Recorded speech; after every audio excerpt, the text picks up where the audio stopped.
Halo semuanya, perkenalkan kami dari mahasiswa Universitas Tulungagung dengan Fakultas Ilmu Sosial dan Ilmu Politik dalam mata kuliah Sistem Informasi. Kami dari kelompok 2 akan memaparkan lebih detail lagi tentang Business Intelligence Solution.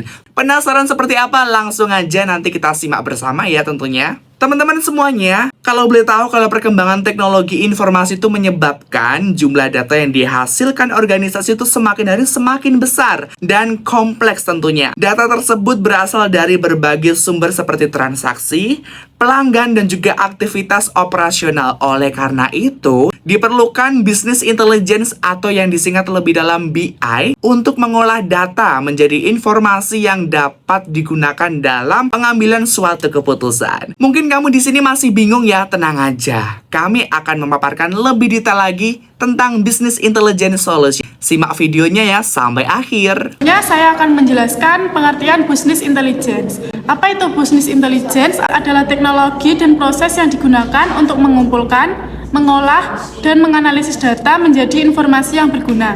Dapat mendukung pengambilan keputusan yang lebih akurat dan berbasis data. Adapun komponen BI yaitu yang pertama data source seperti database, ERP, CRM, dan lain-lainnya. Yang kedua data warehouse yaitu tempat penyimpanan data terintegrasi. Yang ketiga dashboard dan reporting. Lalu yang keempat data analisis yaitu analisis data. Dan yang terakhir ETL, extract, transform, load yaitu proses pengolahan data. Selanjutnya yaitu fungsi BI.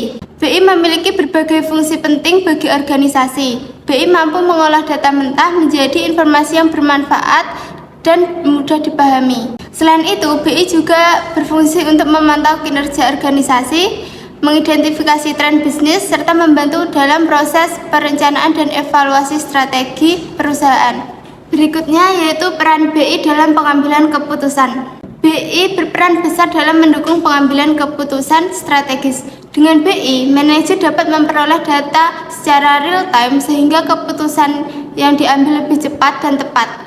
BI juga membantu dalam menganalisis berbagai kemungkinan serta memprediksi kondisi di masa depan, sehingga resiko kesalahan dalam pengambilan keputusan dapat diminimalkan. Selanjutnya yaitu contoh penerapan Business Intelligence. Dalam praktiknya, Business Intelligence telah banyak digunakan di berbagai sektor. BI digunakan untuk menganalisis pola penjualan dan preferensi pelanggan. Di sektor perbankan, BI membantu dalam analisis resiko kredit, sementara pada e-commerce, BI digunakan untuk memberikan rekomendasi produk kepada pelanggan. Selanjutnya kita akan membahas kelebihan dari Business Intelligence. Penggunaan Business Intelligence memberikan berbagai kelebihan bagi organisasi. Di antaranya, meningkatkan akurasi dalam pengambilan keputusan, mempercepat proses analisis data, serta menyajikan informasi dalam bentuk visual yang mudah dipahami. Selain itu, Business Intelligence juga dapat meningkatkan efisiensi operasional daya saing perusahaan di pasar. Meskipun memiliki banyak kelebihan, implementasi BI juga menghadapi beberapa tantangan. Di antaranya adalah biaya yang relatif tinggi, kebutuhan akan sumber daya manusia yang kompeten, serta pentingnya menjaga kualitas data agar hasil analisis tetap akurat. Integrasi data dari berbagai sumber juga menjadi tantangan tersendiri akan implementasi BI. Jadi, kesimpulan yang dapat diambil adalah Business Intelligence merupakan alat yang penting dalam mendukung pengambilan keputusan strategis dalam era digital. Dengan kemampuan mengolah dan menganalisis data, BI membantu organisasi dalam memahami kondisi bisnis secara lebih baik, meningkatkan efisiensi, serta membuat keputusan yang lebih tepat dan berbasis data. Nah, gimana tuh? Tadi sudah lengkap kan? Sudah jelas juga. Dari kelompok kami sudah menjelaskan dengan detail apa sih sebenarnya Business Intelligence Solution itu. Tapi kalau buat kamu yang masih ragu atau masih bingung, silakan tinggalkan pertanyaan kamu di kolom komentar kami ya. Nantikan dulu selengkapnya di dalam diskusi berikutnya. Sampai jumpa!